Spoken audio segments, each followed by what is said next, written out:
Com muito prazer, estamos aqui de volta para falar sobre um tema que vocês já estão cansados de conhecer profundamente, correto?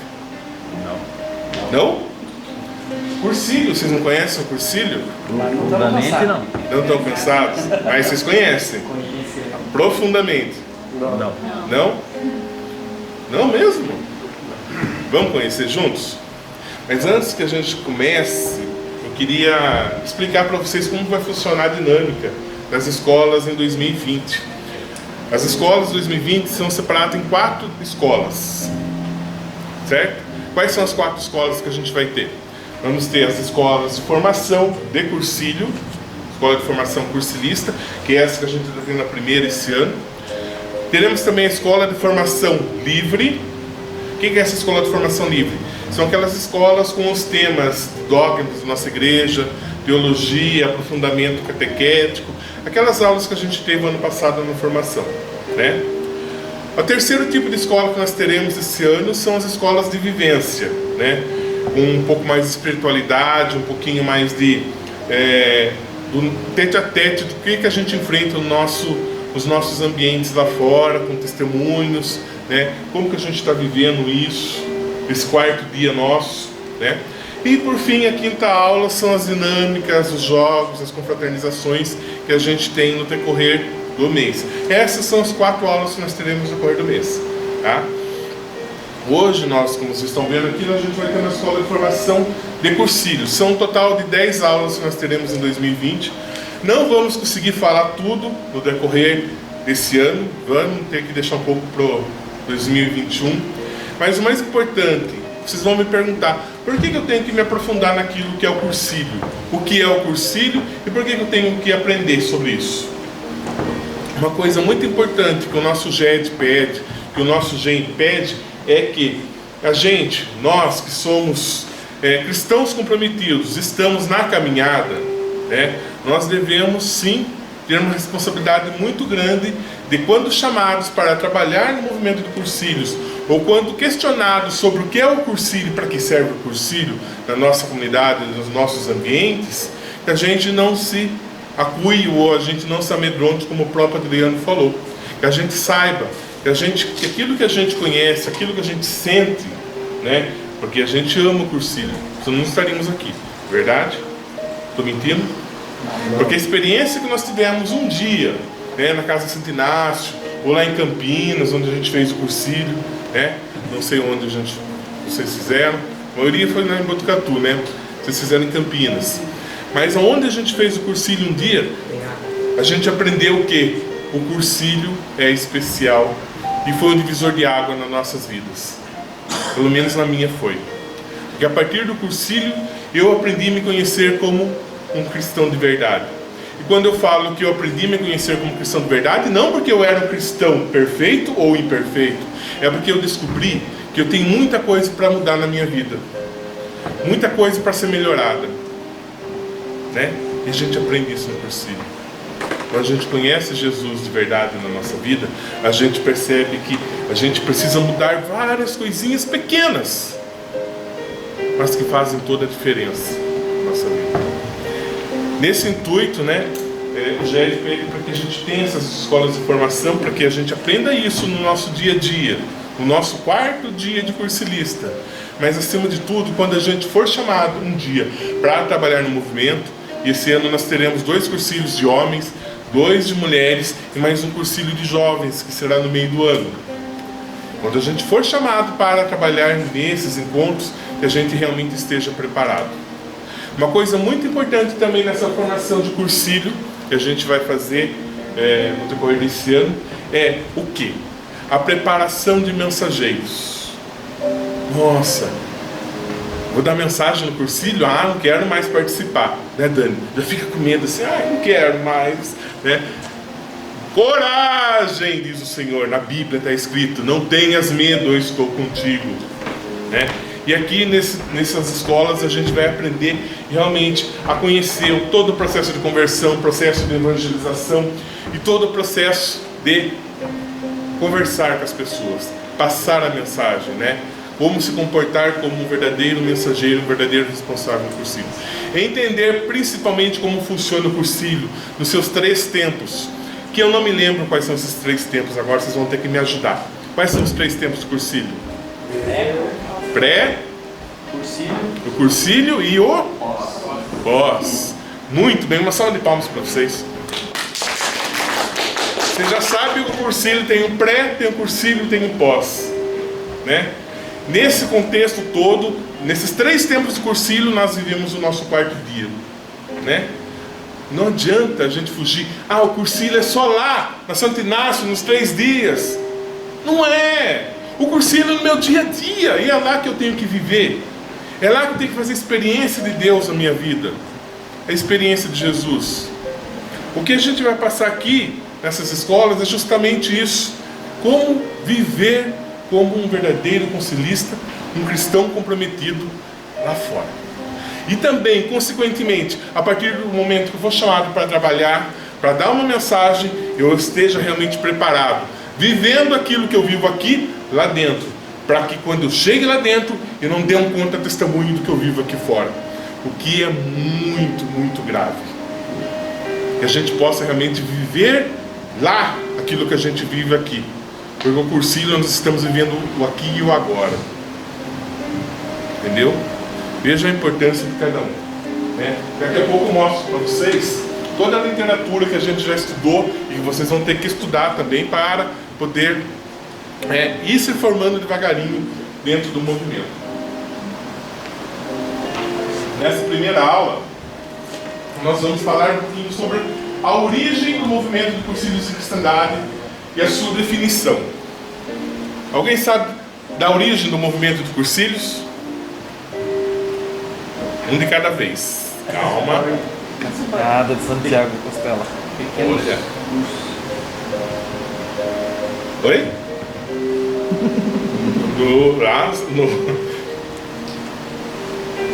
O cursilho por dentro, né? O cursilho por dentro vai nos explicar. Quem tem o cursilho por dentro, antes de mais nada? Acabou de chegar. Acabou de chegar? É indispensável que quem tem o desejo realmente de conhecer mais profundamente o cursilho, tenha o cursilho por dentro. Essa aqui é a novíssima edição. Mas o mais importante do que ter é você estudar, é você ler, é você, ruminar, Que nem que tem aqueles boi lá que come grama e depois fica ruminando aquilo antes de fazer toda a digestão. A gente tem que comer isso daqui e ruminar, fazer isso parte da nossa vida, viver realmente o que está escrito aqui. Tem gente que compra isso daqui e fica lá empoeirando nas estantes, né? Eu já tenho esse daqui que foi o último que eu comprei, já é diferente desse. Antes desse eu já tive esse daqui, acho que o André só deve ter aqui, né, André? O André não fez ainda. A Jorene, né? São os mais velhos. Antes desse eu tentei achar um outro antes desse que não era nem espiral, que era brochura. Só que eu procurei essa semana lá em casa e não achei. Não sei onde preparar. Mas enfim, tudo isso daqui, por que são diferentes? Por que são diferentes? Porque eles são atualizados, né? Esse daqui, o conteúdo, a base é igual, mas tem atualizações nesse daqui que não tem naquele. Da mesma forma, esse novo aqui, 2019, 2020, são de uma atualização que não tem nesses daqui. Por isso a importância de estar sempre em movimento, né? O cursilho não é estático, o cursilho não é parado, o cursilho é um movimento. E esse movimento se adapta com a nossa realidade, daquilo que a gente vive na nossa sociedade, daquilo que a gente experimenta no nosso 4º dia. Por isso a importância, como o Serginho falou aqui no começo, de chamar o Janderson. Quem teve o privilégio de ouvir essa aula, o Janderson deu aqui 5 anos atrás, 4 anos atrás, é diferente hoje. Por quê? Porque o movimento daquela época é diferente do movimento hoje. Da mesma forma, nas próximas etapas que a gente for estudar o cursilho por dentro, que não vai ser o Janderson que vai dar aula, vai ser outras pessoas. Por quê? Porque o cursilho é um movimento. E tem que ter pessoas que venham atrás. Senão vai passar ano, volta ano, passa ano, volta ano. Quem está aqui na frente? E daí vão falar para o Adriano: eu não vou naquela aula, porque só quem fala é o... E onde que estão os Sérgios da vida? Onde estão os Adrianos da vida? Onde estão os Andrés da vida? Os Titos, a Jurenes, Elaine, a Val, vocês. A responsabilidade não é só do Janderson, a responsabilidade é nossa. Não que o Janderson vai largar a mão para vocês, de maneira alguma. De mãos dadas nas mesmas. É assim que funciona. Essa é a beleza do Cursilho. Esse é o bonito do nosso movimento. Não é? Que a gente desperte no nosso coração hoje o desejo de realmente ser um cristão comprometido de verdade na nossa vida. E todos os problemas que a gente enfrente lá fora realmente venham com uma enxurrada de graças na nossa vida, para que a gente possa crescer, amadurecer, que a gente possa realmente olhar nos olhos do nosso irmão e falar assim: ó, você é um cursilista de verdade. É muito isso. Nesse contexto, eu queria que vocês fechassem os olhos um minutinho. Não precisa se levantar, não. Eu queria que vocês invocassem comigo, né, o Espírito Santo, para que a gente desse início a essa aula, para que a gente possa realmente acolher o Espírito Santo de Deus na nossa vida, em todos os momentos, em todos os lugares, lá em casa, lá no meu trabalho, lá na comunidade, na nossa igreja, na nossa paróquia, lá no Cursilho. Que o Senhor realmente venha e faça morada em nosso coração. Vinde, Espírito Santo, enchei os corações dos vossos fiéis e acendei neles o fogo do vosso amor. Enviai o vosso Espírito, e tudo será criado, e renovareis a face da terra. Oremos. Ó Deus, que instruísse os corações dos vossos fiéis com a luz do Espírito Santo, fazei que apreciemos retamente todas as coisas, segundo o mesmo Espírito, e gozemos sempre da sua consolação. Por Cristo, Senhor nosso. Amém. Dando continuidade então, na nossa aula sobre o Cursilho, sua origem, né? A origem do Cursilho, ele é peregrino, ou seja, de caminhada. A missão do peregrino. Peregrinar com fé é abrir caminhos. Peregrinar é caminhar por Cristo ao Pai, através dos impulsos do Espírito Santo, como o próprio Adriano falou no Evangelho, né? Com a ajuda de Maria, nossa mãezinha, levando consigo quem?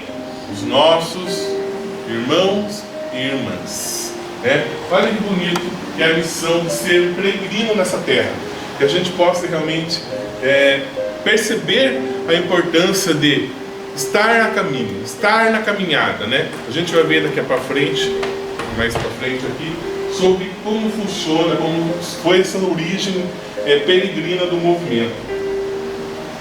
O seu início. Quando foi o início do movimento mesmo, me falaram aí. Oi? Década de 30, 40? O início do movimento foi na Espanha, né? O grupo era composto de pessoas que compartilhavam da mesma mentalidade. Vejam bem, não eram pessoas que compartilhavam de mentalidades diferentes, de ideias diferentes. O Cursilho, ele é cristocêntrico, ou seja, focado em Cristo, né? E sendo assim, eles tinham a mesma mentalidade, eles tinham Cristo no coração.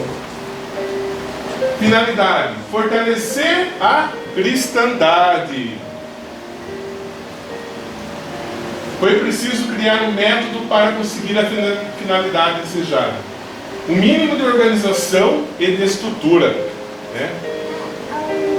Quando a gente pega o movimento, o Cursilho por dentro, né?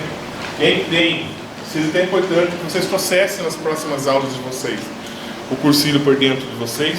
Quem não tem, procure o Tito ou o Serginho lá, que eles providenciam, né? Eu não sei nem quanto está custando, acho que em torno de 20, 30 reais.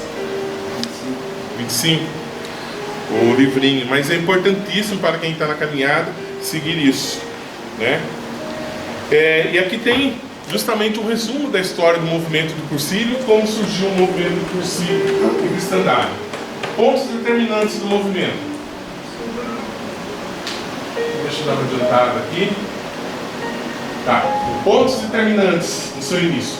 Definição da mentalidade. A pedra angular. O que é a pedra angular?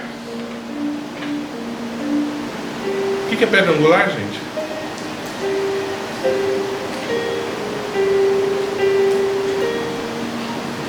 Ih, tá feia a coisa. A pedra angular que dá forma e sustentação ao movimento. Quem que é? Jesus Cristo. Ah, bom.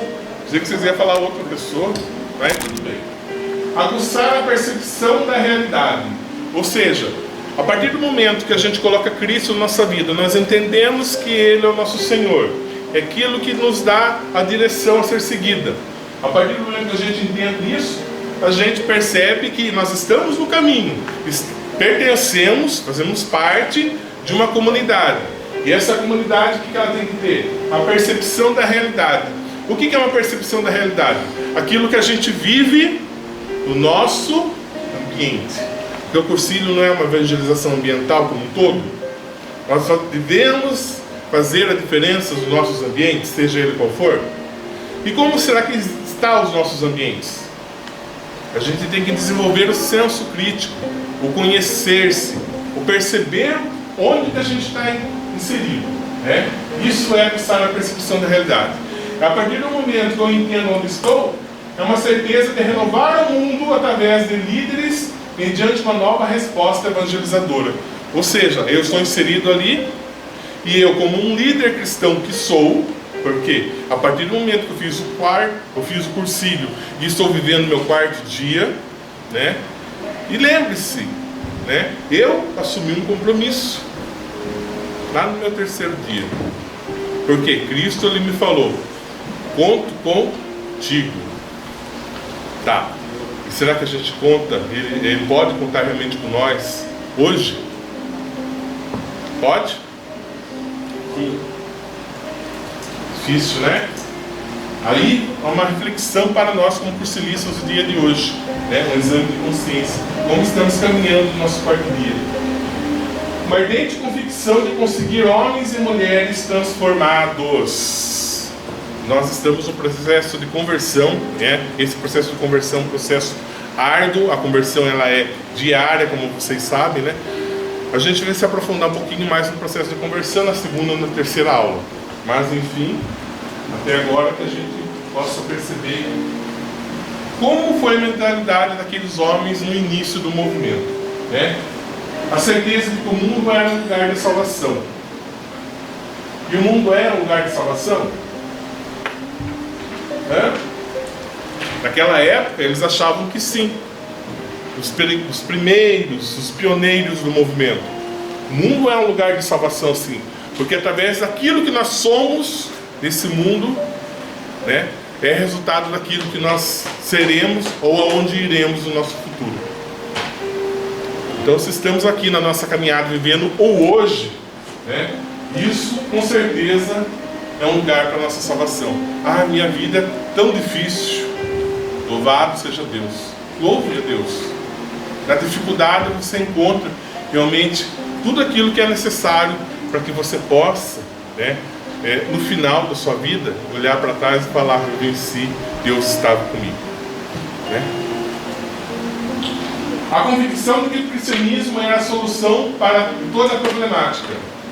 Eles naquele momento, naquela época, lá no final dos anos 30, né, a gente vai ver melhor mais para frente, daqui a pouquinho, era uma comunidade lá na Espanha que estavam enfrentando uma dificuldade muito grande, porque eles estavam passando no final da década de 30, aquele problema, aquela velha questão, né, da Guerra Civil Espanhola. Ou seja, havia um país inteiro, a Espanha, né, destruída, arruinada, quebrada, tanto materialmente como espiritualmente, né? E nesse sentido, eles tinham a certeza de que era possível conscientizar as pessoas que estavam à margem, a caminho. Eles tinham que ser a diferença. Se o mundo está desse jeito, se o nosso país está desse jeito, pense como eles estavam pensando naquela época. O que eu posso fazer para mudar essa realidade? Né? Meu país está quebrado. A Guerra Civil Espanhola acabou com tudo, com famílias, com todas as nossas estruturas. E eu vou ficar parado? Veja bem de onde vem toda aquela questão que a gente vive no cursilho, né? De sair do nosso comodismo para levar Jesus Cristo para as pessoas que precisam realmente, né? Transformando-as em apóstolos para atuar na transformação dos ambientes, né? Esses são os pontos determinantes do movimento do cursilho no seu início. Essa mentalidade impulsionava uma nova forma de evangelizar, né? Qual seria essa nova forma de evangelizar? Partindo da realidade das pessoas, ou seja, eu estou aqui, na minha realidade. A minha realidade é diferente da realidade do Sérgio, não é igual. Diferente da realidade da Elaine, da Dani, né? Minha realidade é diferente da realidade de todos vocês. Nesse contexto, partindo da realidade dessas pessoas, possibilitava viver o fundamental cristão. O que é isso? Se a minha realidade é diferente da sua, a minha realidade eu preciso mudar, mas você precisa mudar a sua também, né? Para quê? Para que esse fundamental cristão ele crescesse. Vocês percebem como funciona realmente, como funcionava naquela época? Eram várias pessoas que tinham mentalidade de querer transformar seus ambientes. Cada um tinha a sua realidade, seu ambiente diferente, e eles iam. E nesse contexto, se todo mundo fizesse a sua parte, o que ia acontecer com o país? Ser transformado. E quem seriam os agentes transformadores? As pessoas. Perceberam? E que uma vez transformadas, as pessoas assumiriam o apostolado de atuação nos diversos ambientes. Olha o que eles imaginaram, estavam pensando isso lá há 80, 90 anos atrás. E hoje, não é a mesma coisa? Mudou alguma coisa? Não mudou. A essência é a mesma. A gente precisa mudar o mundo. Em primeiro lugar, nós devemos mudar o nosso ambiente que a gente está. E qual que é o nosso ambiente? Mais pertinho nosso. Nossa família. E como está sendo a nossa família? Vamos dar um passo maior? Outro ambiente que a gente pode mudar, precisa ser mudado. Nosso trabalho, nossa comunidade de igreja, nossa comunidade de cursilista. Se nós fizermos o nosso dever de casa, desde lá da nossa família, e subindo, fazendo realmente aquilo que é necessário para ser um agente transformador, nós podemos fazer diferença. Talvez não mudar o mundo todo, mas o meu mundo eu posso mudar. Posso ser diferente. Se eu ser uma pessoa diferente, já estou fazendo a minha família diferente. Por isso, quando você deu o testemunho do seu pai, né? Quando ele conheceu Jesus Cristo, teve encontro pessoal com ele, a primeira coisa que ele teve, uma mudança no coração, o de transformar-se. Ele mudou. Ele mudando, a família toda muda. É assim. E às vezes a gente fica colocando um monte de questões na nossa cabeça, um monte de coisa. Precisamos fazer isso, precisamos fazer aquilo, precisamos... Não! Precisamos nos mudar, nos transformar, olhar com os outros olhos o nosso próximo, o nosso ambiente. E a partir da nossa transformação podemos ir devagarinho mudando tudo. Pode perguntar, gente.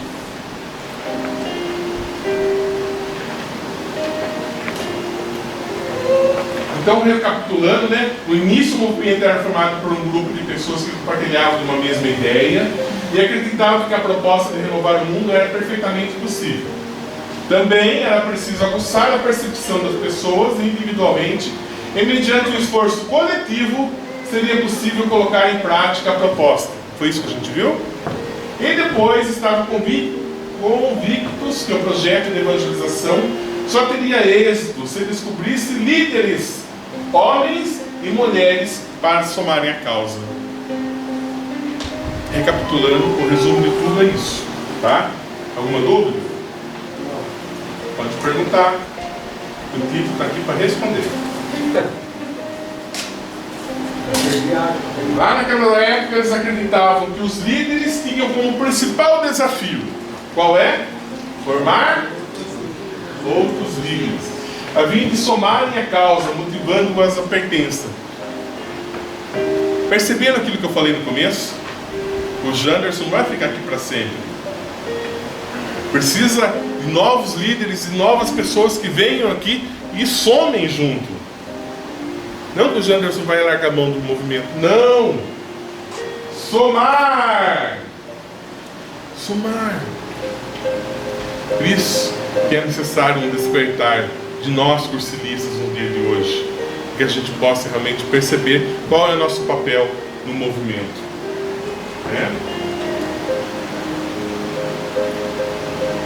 Aqui, não sei se vocês vão enxergar bem, né? Vocês estão com a apostila nas mãos aqui. É uma foto do nosso primeiro cursilho de cristandade, né? A conquista do mundo para Cristo era a sua bandeira, a bandeira do movimento, o que denota ainda o caráter cristocêntrico do movimento, mantido até hoje. Esse foi o objetivo específico daqueles primeiros cursilhos, denominados cursilhos de formação e apostolado. Realiza-se o primeiro cursilho da história de 20 a 23 de agosto de 1944, em Chalemar, em Pins, em Cala Figueira, na Espanha, com Eduardo Bonin, né, que é esse daqui, como reitor, o coordenador ou responsável, ladeado por José Ferracut e Jaime Vitor como os dirigentes. Vejam bem, o primeiro cursilho da nossa história. Quando a gente para com essa foto aí, a gente vê quantas pessoas lá para cá tiveram a oportunidade de fazer essa experiência do cursilho em suas vidas, né? Começou com esse pequeno grupo de pessoas, com Eduardo Bonin, que foi um dos primeiros responsáveis pelo movimento, né? Que realmente assumiu essa obra em suas vidas, vendo que era necessário uma mudança, era necessário que houvesse agentes transformadores para que o mundo pudesse ser mudado. E ele assumiu esse compromisso. E hoje eu faço a pergunta para vocês: coragem, vocês teriam essa coragem de assumir essa responsabilidade na vida de vocês? Só me respondam, sim ou não. Não ouvi. Sim. Que bom. Que bom ouvir isso, viu, Tito? Porque não é fácil. Não é porque a gente assume uma responsabilidade na igreja como ministro. Não é porque a gente assume a responsabilidade na igreja como coordenador de pastoral, ou coordenador do cursilho, ou coordenador de escola de formação, de vivência, né? Não é por causa disso que não vai acontecer os percalços na nossa vida, que tudo vai ser mar de rosas. Muito pelo contrário. Muito pelo contrário. Mas Deus nos diz que a gente realmente tenha coragem nessa nossa caminhada. A expansão do movimento. Em 1949 a 1954 se consolidava em Maiorca, na Espanha. Em 1953 foi o primeiro cursilho fora da Espanha, que foi realizado na Colômbia, que é também o primeiro para mulheres. Lá em 1957, Dom Juan Hervás publicou a Carta Pastoral, Cursilhos de Cristandade, instrumento de renovação cristã, que foi um fator determinante para a aceitação do movimento e sua difusão nacional e internacional. É meio chato agora no começo de reconhecimento. E essa foto aqui, vocês conhecem? Conhece esse povo que está aqui? Esse povo que está aqui foram os primeiros, foi o pessoal do primeiro cursilho de Botucatu. Quase. Juntamente com o sexto de Bauru, lá há muito tempo atrás, em 1969, né? E junto com isso, né, aqui na nossa diocese, Inúmeros outros cursilhos fizeram parte da nossa história, né? Vocês podem perceber aqui, ó, tem cursilho de 1969 em diante, são muitos outros cursilhos que tiveram, né, a oportunidade de homens e mais homens terem suas vidas transformadas. Vou passar aqui para vocês darem uma olhadinha. São cursilhos da época que eu nem havia nascido ainda, mas já haviam pessoas comprometidas que disseram sim, como vocês disseram agora nessa aula, né? Aqui é uma linha do tempo para que a gente possa entender um pouquinho do movimento, um pouquinho mais profundamente. Eu vou bem rapidinho aqui, ó, senão a gente não acaba hoje, e o Tito já está me alertando ali que já está passando meu tempo, né? Lá em 1945 aconteceu um fato histórico que foi o fim da Segunda Guerra Mundial, não é isso? Todo mundo conhece a história da Segunda Guerra Mundial, né? Primeira metade do século XX, né?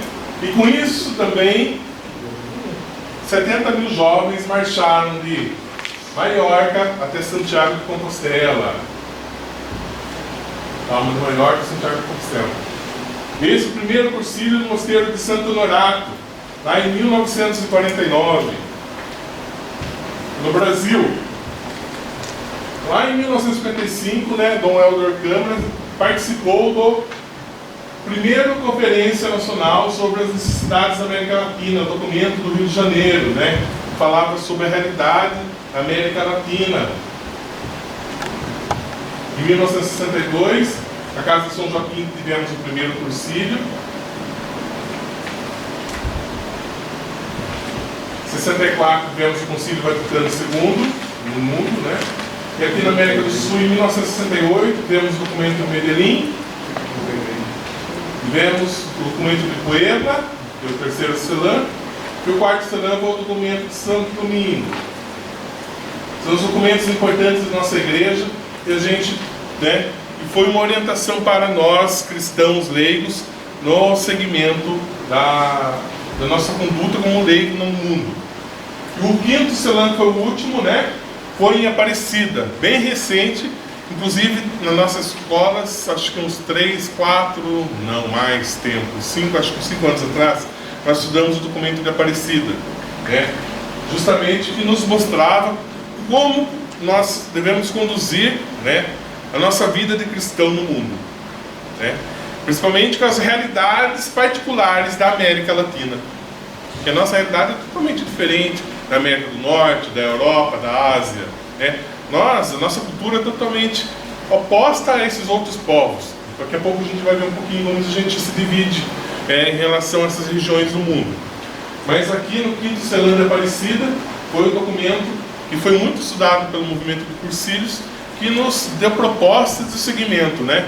Teve como base, nos outros documentos, um método que a gente utiliza no movimento de cursilho, que é o... eu ouvi aí. Qual que é? Muito bem. Vejo lugar de agir.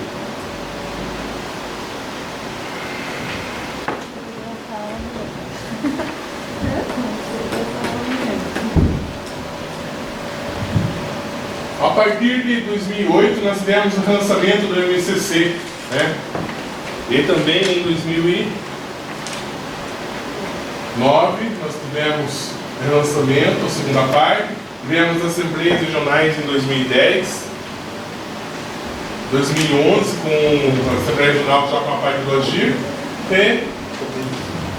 E em 2012, nós tivemos o Jubileu de Ouro. Ou seja, são os 50 anos do movimento no nosso país, né? Foi em 1962 o primeiro, e em 2012 nós completamos o Jubileu de Ouro. Foi uma festa. Depois de 2012, lá em 2014, Jubileu para o Novo Pentecostes, né? Veio o documento nos falando como devemos seguir a partir de agora. Depois desses 50 anos, nós devemos seguir para o Novo Pentecostes. Uma nova caminhada. Com isso surgiu também os fundamentos do movimento e também a missionaridade. A gente vai dar uma estudada depois dessas aulas de formação. O MCC é um estado permanente de missão no mundo, né? A espiritualidade do MCC, em busca da santidade e a comunidade. Muito bem. A igreja espera, através do movimento de cursilhos, a inserção dos seus participantes na evangelização ambiental, que é a finalidade do movimento. Com relação à origem do movimento, desde o seu começo até 2019, né? Nós estamos. Teve alguma dúvida com relação a isso? Do que aconteceu das suas origens, o seu avanço, as suas atualizações do correr dos anos? Não?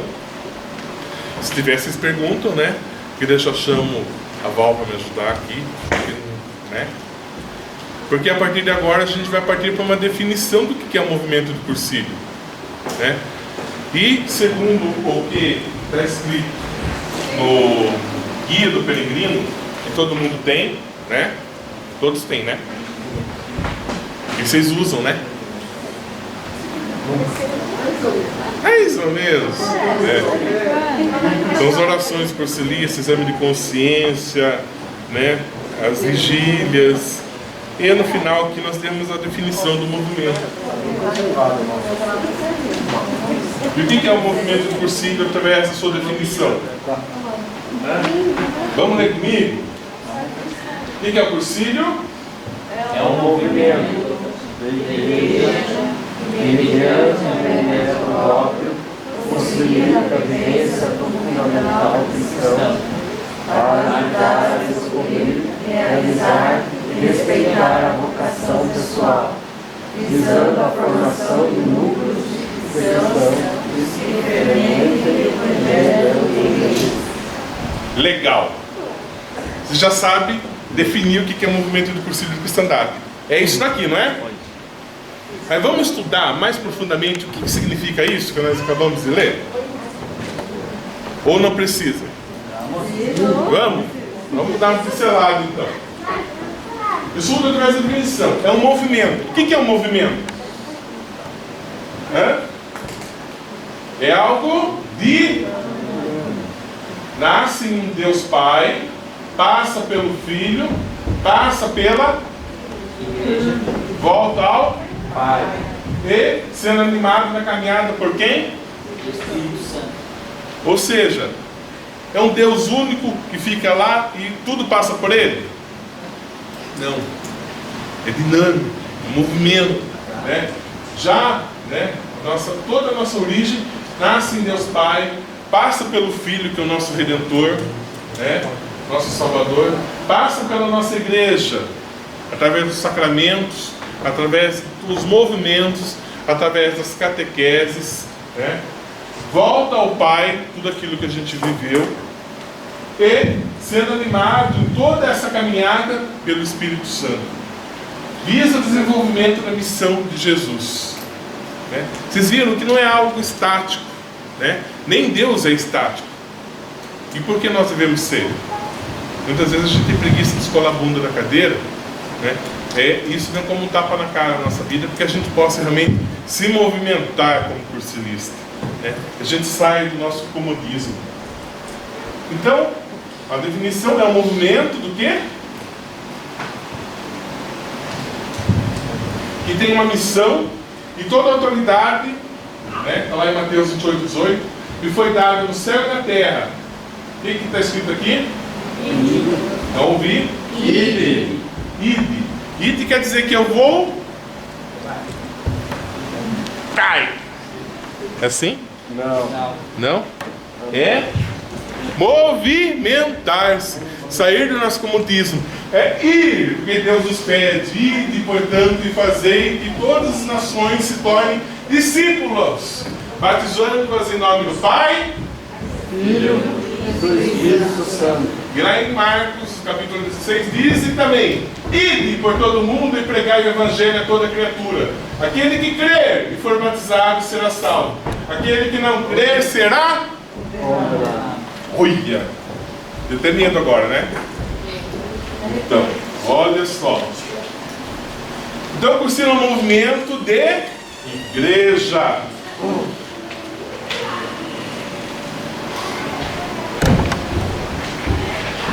O movimento tem os critérios de eclesialidade. Primado, dada a vocação de cada cristão para as santidades, que é o munus sacerdotal. a responsabilidade de professar a fé católica, acolhendo e proclamando a verdade sobre Jesus Cristo, sobre a igreja, sobre o homem, teomunos, profético, o testemunho de comunhão sólida e convicta, a conformidade e a participação na finalidade apostólica da igreja, que é a evangelização, a santificação dos homens, a formação cristã das suas consciências, de modo a conseguir permear de espírito evangélico as várias comunidades e os vários ambientes, teomunos, régio. O empenho de uma presença na sociedade humana, à luz da doutrina social da igreja, e se coloca a serviço da dignidade integral do homem. E mediante o método próprio. Qual que é o método Cursílio? Vivencial. Tá. Método querigmático e vivencial. O que é querigma? Primeiro anúncio? Tá. O querigma é o primeiro anúncio. Vivencial. Primeiro anúncio de quem? De quem vive o amor de Jesus. A experiência de Jesus em sua vida. Né? É na nossa vivência, na nossa realidade.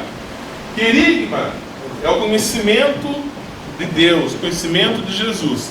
Ele é igual ao catequese? Não? Sim ou não? Querigma é diferente de catequese. Por quê? Por quê? Deu branco. Deu branco? Vamos lá então. O que é querigma? Querigma é aquela fé de conversão. Eu fui no cursinho e tive um encontro com Jesus. O primeiro anúncio. Encontro querigmático com o Senhor. Né? Eu não tive aquele momento de conversão, a velha conversão. Né? Deu um estalo, eu conheci Jesus, voltei e comecei a me mudar. A partir do momento que eu fiz isso, eu já sou um doutor da igreja? Não, daí nós temos que estudar. Então, a diferença de querigma, de fé de conversão e de catequese, que é uma fé de conhecimento, são diferentes. Uma é o start, né? E a outra é a consequência daquele primeiro momento, do querigma. Então, o que significa? Que a catequese é um complemento do momento que eu vivi o querigma em minha vida. A partir do momento que eu conheci Jesus, eu vou procurar conhecê-lo melhor. Deu para entender? Deu, né? Porque ninguém ama aquilo que não conhece. Quando a gente ama, a gente quer conhecer melhor, né? O Tito, lembra? Olha, vou contar um negócio para vocês, nem o Tito nem a Amanda sabem, mas eu sei. Quando o Tito começou a namorar a Amanda, eles não iam se casar no primeiro encontro, iam? Olha, eu sabia disso. Vocês foram se conhecendo primeiro para depois casar, né? Muito bem explicado. Muito bem explicado. Pode perguntar na prova. Querigma e catequese são as etapas da fé, né? Ou seja, tanto o momento do querigma e o momento da catequese, que são as etapas da conversão, as etapas da fé, nos leva a ser discípulos missionários. Discípulos, aquele que segue Jesus. E aquele que segue Jesus fica parado? Não. Ele sai em missão. Então nós somos discípulos missionários. Nesse processo de missão, de conversão, nós temos 4 etapas. Né? O Jânio vai falar sobre isso de novo, tá? O Tito estava falando aqui, ó. Roteiro das escolas vivenciais. Isso daqui é antigo pra caramba, gente.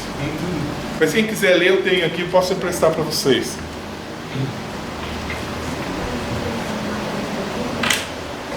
Treinamento de líderes, evangelização, formação socioambiental, a fé cristã católica, o movimento de cursilhos, a fé cristã, né?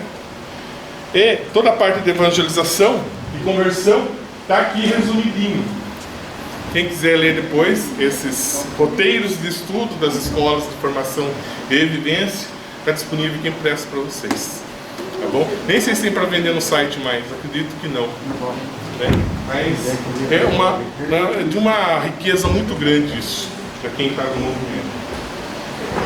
E nesse processo de fase de conversão, a conversão tem 4 etapas, certo? Quais são as 4 etapas? A primeira qual que é? A epístrofe. Epístrofe. A epístrofe significa o quê? Entendimento, né? Vamos ver as 4, depois a gente vai ver uma por uma. Depois nós passamos pela etapa da metanoia, que é o mudança de comportamento. Depois nós temos a koinonia. A koinonia é mudança do quê? Depois nós temos o processo, a fase de conversão no apostolado, que é o processo de missão. As fases da conversão, né, basam por essas 4 etapas, esses 4 momentos. O ano passado, quem participou das escolas, as formações que a igreja nos passou, né, Elisete, foi isso? Foi você que passou essa fase da conversão, não foi? Não? A Natália passou a fase de conversão. Então, quem teve a oportunidade de passar por aquelas escolas de formação, teve mais profundamente um resumo disso aqui que a gente está passando. A epístola é uma mudança de entendimento. Muito bem, eu não acredito em Deus, eu acho que a igreja só mexe com ouro, não precisa de dinheiro, que é isso, que é aquilo.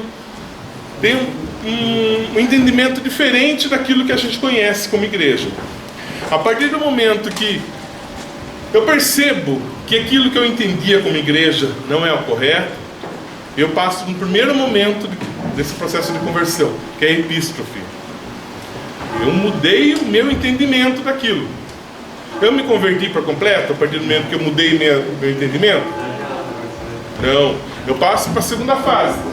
Agora que eu entendo as coisas de outra maneira, eu tenho que ter a metanoia. O que é metanoia? Mudança de comportamento. Não basta eu entender que eu estava errado. Agora esse entendimento diferente que eu tenho tem que ser demonstrado de uma outra maneira, através das minhas mudanças, naquilo que eu faço, de como eu ajo, de como eu falo. Isso é o comportamento. Meu comportamento vai ser diferente. Por aí passa. Daí passa pelo momento da koinonia. O que é a koinonia? As mudanças de atitudes. Daí eu me insiro na comunidade e começo a ter atitudes diferentes com relação àquilo que eu pensava, daquele comportamento que eu tinha. Agora eu já estou diferente. É uma outra etapa. E por fim, sabendo-se de tudo isso, eu não posso me conter, né? Papa Bento XVI falava que quando você conhece Jesus Cristo de verdade, você não consegue guardar Ele dentro de você, dentro do seu coração. Você tem a necessidade de levar esse Jesus Cristo para as pessoas, porque seu coração começa a ficar assim, ó. Filho, você precisa entender aquilo que eu aprendi. Você precisa perceber que aquilo que eu não entendia, que eu conheci, que agora eu sei, é o que é Jesus Cristo na minha vida. Você precisa entender isso. Isso é um fato que acontece muito para quem vai fazer o cursilho. Vai lá, volta extasiado. Chega em casa para a mulher. Mulher, eu conheci Jesus Cristo. Você vai ter que fazer o cursilho. Vamos lá conversar com o Tito para ver se tem vaga. E você precisa ter essa experiência na sua vida. Não é assim que acontece? Eu preciso levar minha irmã para fazer o cursilho. Eu preciso levar meu marido. Preciso levar meu filho. A partir do momento que a gente conhece, que a gente ama, que a gente percebe que temos um Deus na nossa vida que faz a diferença, a gente quer levar para as outras pessoas também. A gente quer fazer missão, a gente quer trabalhar no cursilho, a gente quer estar presente nas escolas, a gente quer vir fazer mensagem aqui na escolinha, a gente quer ir fazer mensagem lá no cursilho. Não é assim? É ou não é? Mais ou menos, né? Mais ou menos. Mas para quem tem dificuldade, a gente vai ver no decorrer dessas aulas como que a gente vai, né, se preparar para isso. Né? Não é assim também, pode ficar tranquilo. Olha, sabe o que é meu sonho? Ver todos vocês lá no cursilho dando mensagem. Nossa, principalmente no cursilho de mulheres, queria ser um mosquitinho para estar lá e ver vocês assim e ficar pulando. Ai, que alegria! Sair lá da escolinha de bufete esse povo. Mas é assim mesmo, né? Que a gente possa acolher isso na nossa vida como, né, uma profecia que vai acontecer de verdade, se Deus quiser. Amém. Amém. Ainda nessa sequência de definição do que é o cursilho, possibilita a vivência do fundamental cristão. O que isso quer dizer? Vocês já falaram isso para mim, né? São os tempos do cursilho. O que acontece nos tempos do cursilho? No pré, o que nós temos? O ambiente dos candidatos, não é isso? E quando a gente convida alguém para ir fazer o cursilho, o primeiro lugar que a gente vai é saber onde que ele está inserido, em que ambiente que ele está inserido, tá? Ah, ele trabalha na Eucatex. Vamos levar ele, que ele vai chamar um monte de gente para vir trabalhar.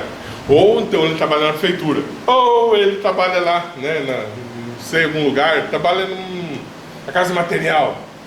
Vamos convidar ele para fazer o cursilho? Vamos. No pré-cursilho passa por isso. Vamos detectar o candidato, ver onde ele está, para que a gente possa chamá-lo para ir fazer o cursilho. Quem pode ir, quem deve ir primeiro, né?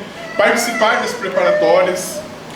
Porque se você chamar um candidato, um exemplo, o André vai chamar hipoteticamente, uma pessoa, um atendente da casa de material de construção. Ele vai esbarrar em quem? O patrão dele. Será que ele vai liberar para fazer o cursilho ou não vai? O patrão não conhece o movimento. Então quem que deve ir primeiro? Quem deve dar o convite primeiro? O patrão. A partir do momento que ele entende o que é o cursilho, que ele viveu o cursilho, ele vai querer que o funcionário vá fazer também, não vai? Vai. Então nessa sequência a gente tem que usar essa lógica, para que a gente possa chamar os candidatos para realmente quem pode ir, quem deve ir primeiro. E principalmente todos os candidatos devem participar da preparatória. No segundo tempo, que é o cursilho em si, os 3 dias. Nós teremos lá, no cursilho em si, os dirigentes da sala, né? E esses dirigentes da sala têm que ter um conhecimento, pelo menos básico, do que é o cursilho em si para poder trabalhar. Não precisa ser aprofundado, mas, por exemplo, houve candidatos, dirigentes que foram participar de alguns cursilhos por aí que não sabiam ninguém que era clausura, não sabiam, né? São coisas básicas que um candidato, tá, responsável tem que conhecer para poder trabalhar no cursilho. Por isso essas escolas de formação de cursilho aqui, que a gente possa explicar tudo. Dirigentes responsáveis pela cozinha, né? Cursista, tem que ter cursista no segundo tempo? Tem, né? O cursista em si o porquê nós estamos aqui hoje. E também temos as alavancas. E no pós-cursilho, o que nós devemos participar como cursilistas no nosso quarto dia? Agora eu quero ouvir de vocês. Reuniões. O que mais? Visitar na casa das famílias. O que mais? Escola de licença. O que mais? Escola de formação. O que mais? Horas apostólicas. O que mais? Ideias. O que mais? Eventos da comunidade. Que bom!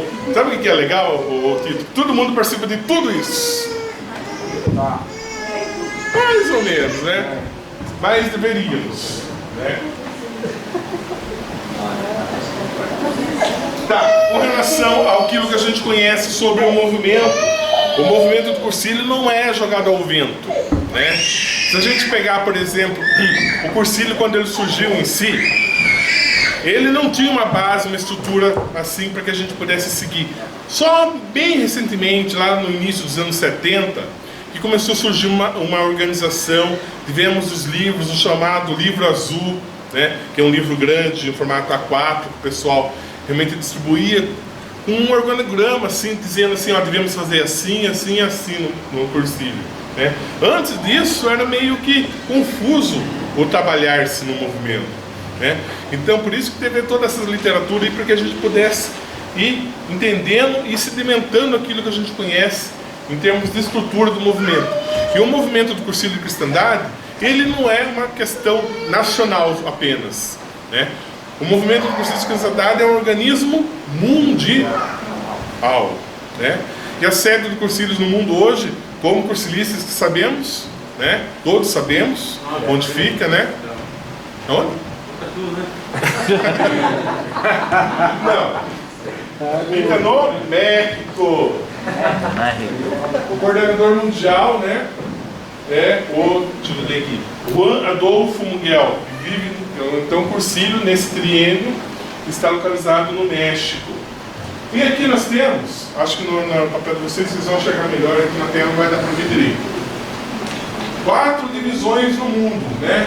Que é o grupo europeu, o grupo latino-americano, o grupo da América do Norte, Central, Caribe, né? E o grupo da Oceania, né? Austrália, Japão e a parte da Ásia. Então esses 4 grupos são divididos no mundo. Temos o organismo mundial e no mundo nós temos 4 divisões. O Brasil faz parte de qual? Do grupo europeu? Não. O grupo da América do Norte e Caribe? Não. Oceania e Ásia? América Latina? Se vocês falassem não, eu ia pegar vocês. O ano que vem eu estou coordenando. O grupo europeu, né, a sede desse triênio, que é de 2018 a 2021, está na Espanha. O grupo latino-americano está no Chile. O grupo da América do Norte e do Caribe está nos Estados Unidos. E da Ásia e Pacífico está na Austrália. Entendeu? Muito bem. Pegando aqui, ó, no grupo latino-americano, onde o Brasil está inserido. No Brasil nós temos, quem que é o coordenador do Nacional?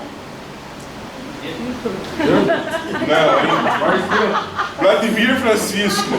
E o vice-coordenador é o nosso Corinto. Acho que a maioria do pessoal conhece Corinto aqui, né? Não, é Corinthians só. O Corinto é uma pessoa fantástica que sempre nos auxilia e nos ajuda. Lá em Campinas ele trabalhou no cursilho de vocês? Acho que não, né? Então só, né? É? O Corinthians é o vice? O coordenador é o Vladimir. E o vice é o Corinto. Esses são os coordenadores no Brasil, do GEM, que é o Grupo Executivo Nacional. Dentro do Brasil nós temos os grupos executivos regionais, que são divididos em várias regiões. E o Gerson 1, aqui de Botucatu, o coordenador é o Aristeu, aqui de Botucatu. Né? E o Aristeu ele é responsável pela diocese de Botucatu, de Lins, Araçatuba, Ourinhos, Presidente Prudente, Bauru, Marília e Assis. Né?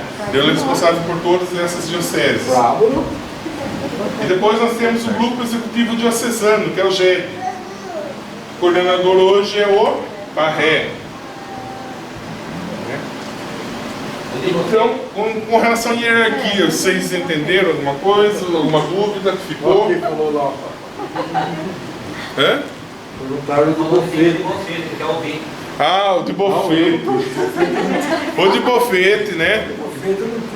De bofete nós temos o coordenador do nosso núcleo, que é o Tito, e o vice é o Serginho. Uma salva de palmas para eles. E nós temos também a divisão do nosso setor, que hoje é a responsabilidade do nosso querido William Belisário, né? Está presente aí na sala.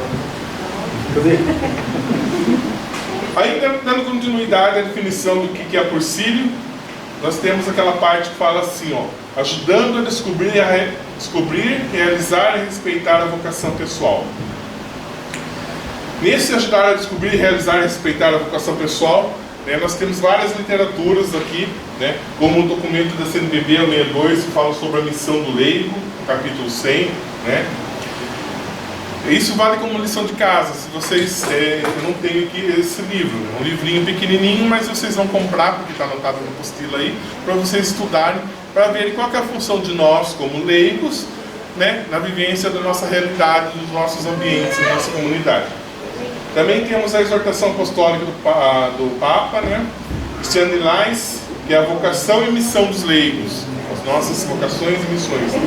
E por fim, a exortação apostólica do Evangelho Nuntiante, que é do Paulo VI, lá em 1976, se não me engano, que fala justamente sobre a evangelização do mundo contemporâneo. Né?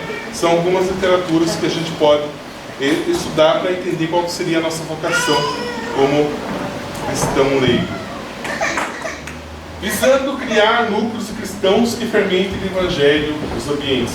Importante aqui, né, que nós tenhamos as reuniões de grupo E nessas reuniões de grupo é importante que a gente viva o nosso tripé. E o nosso tripé é simplesmente qual? Não fala a Jurene falar, não fala o Serginho falar, não fala o Tito nem a Paula. Eu sei. E nem o André. Fala aí, Selma. Só porque eu sabia essa. Oração, vamos todo mundo junto. Oração, Formação e ação. A única que eu sabia essa. É a única que sabia. Por isso que eu falei que você não valia. A vivência do tripé da oração, formação e ação.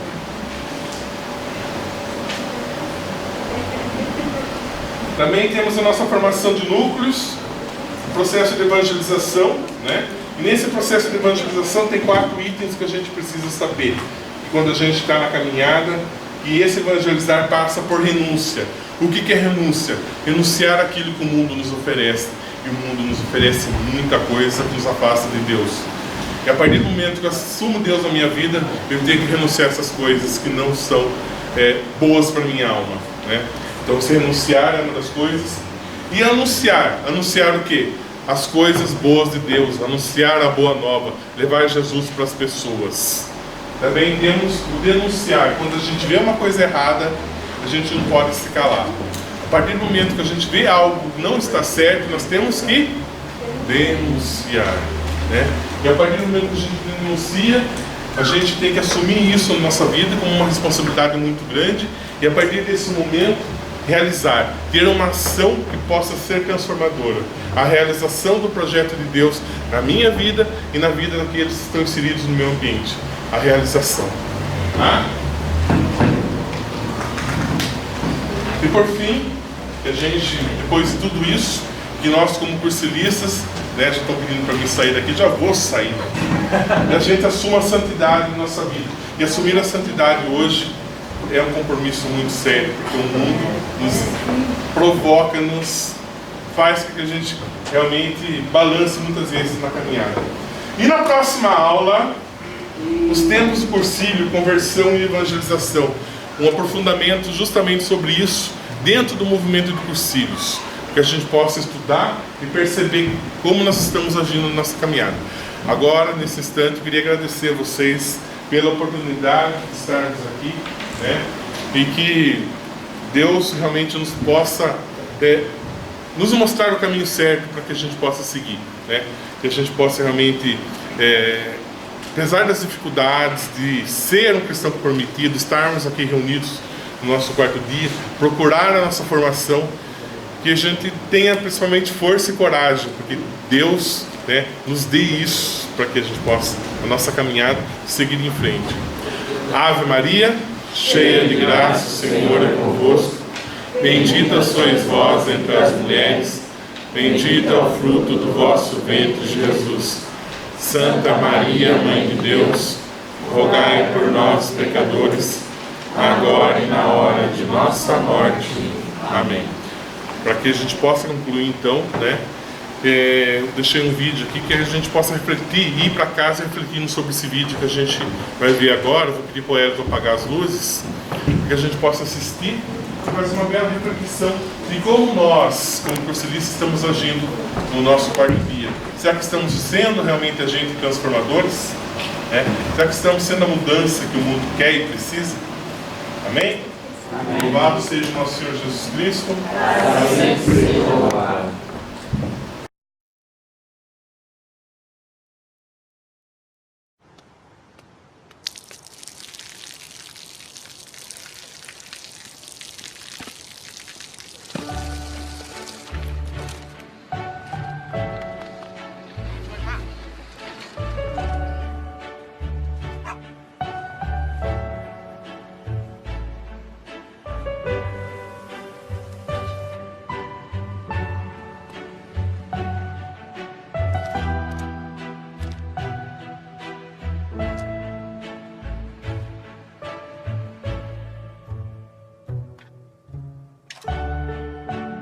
เขาจะได้อะไรถ้าเขาทำแบบนี้ทุกวัน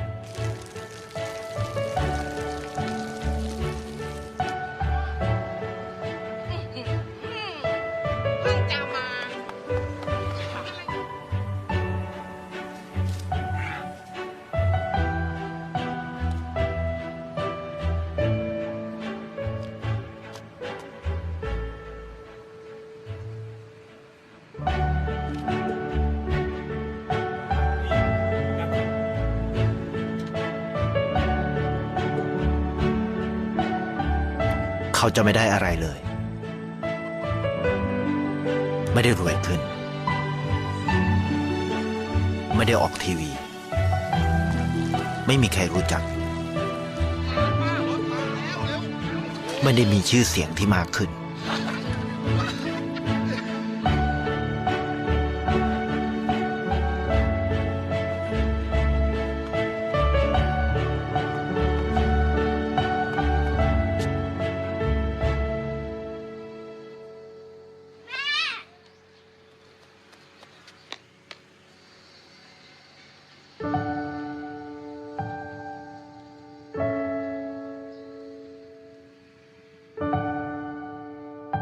เพราะสิ่งที่เขาได้ คือได้แค่ความรู้สึก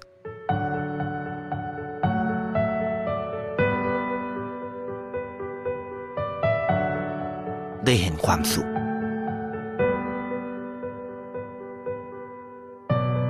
ได้เข้าใจ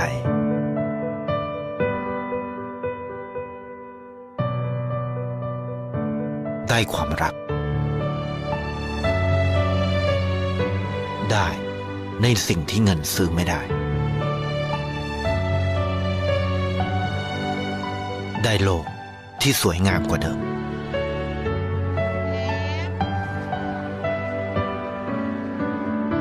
ในชีวิตคุณ อะไรคือสิ่งที่คุณต้องการมากที่สุด